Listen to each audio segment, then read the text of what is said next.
Okay guys, I'm just going to show you very quickly the new format for lead forms. So basically I'm going to quickly duplicate this. This is all pretty much the same. I'm not using campaign budget optimization at this point, but for example, I'll show you this. And we'll change the page.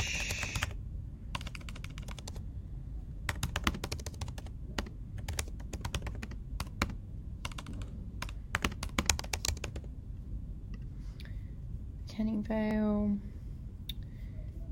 And we'll go get rid of this because I don't want that audience.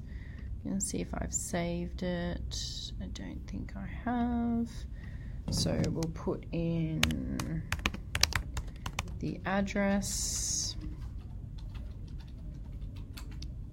Obviously not going to do that distance.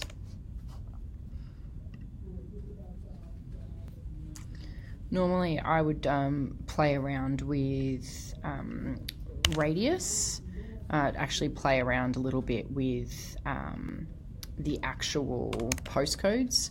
I'm liking postcode targeting at the moment, but for the purposes of showing you this, I will just continue as normal.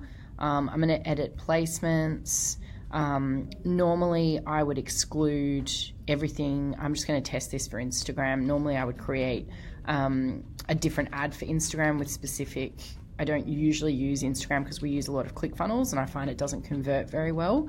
But for the purpose of this, I'm showing you a lead form, so it's easy for me to edit it. And now with Facebook, what we can do is actually go in and adjust the copy based on the platform, and we'll show you how to do that. So you can set placement to customize.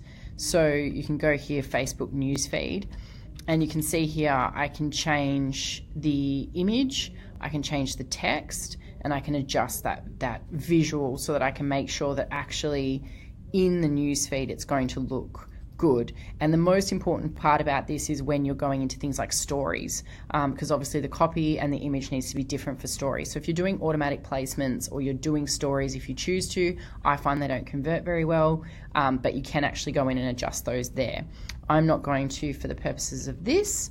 I'm going to keep this a lot simpler. I'm just going to show you some basically some very simple copy.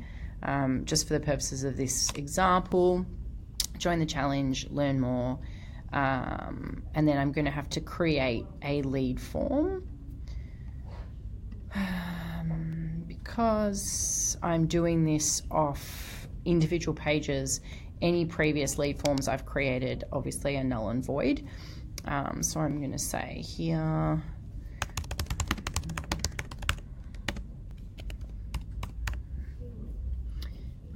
intro, I'll upload an image just for the purposes of this. We'll get a simple one.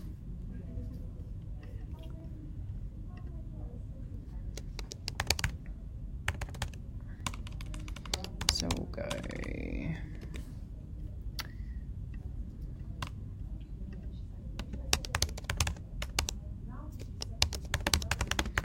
right, you can do that, or you can go into,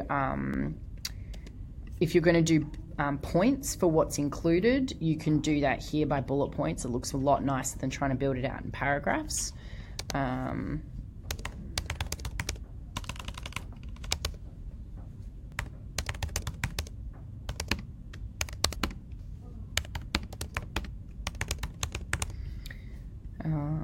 Questions. This has changed as well. So it's really important, the way that Facebook have done this now, it's a lot easier for you to adjust than previously. And if we want to add a new question, because obviously we would very much like their phone number, then you can put that in there as well. Okay, so now you've got name, email, phone number. Privacy policy, we know how important that is. Have I got it open? So we'll go RBT privacy policy.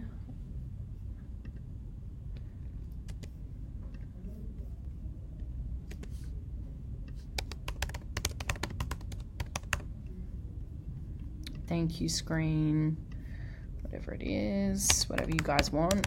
Just do one for the purposes of this.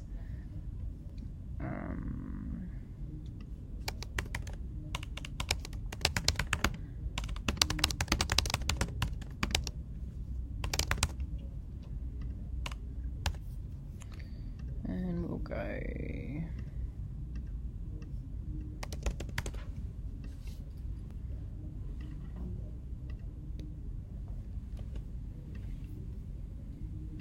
and there's the link to that. Spell our correctly.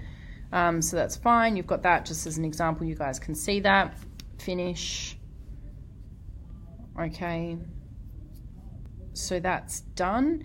And then obviously if I've got multiples, I'm just simply going to go in. If I've got multiple images, for example, I'll go in and select the right lead form. So you can see that that will actually remove that red alert, because that red alert is because it doesn't have a lead form attached at the moment that actually is relevant to that page. So it will tell you that it's not going to work. So that's there. You can see it's super simple. And then what they've got now is that new format, publish that ad, just so that you guys can see, and then we'll go in and turn it off. And you can see here now, when someone submits a response to your form, they become a lead for your business. Here's how you can access your leads. And they're actually showing you now how to set up your CRM and your CSV. So you have that access for you guys there now.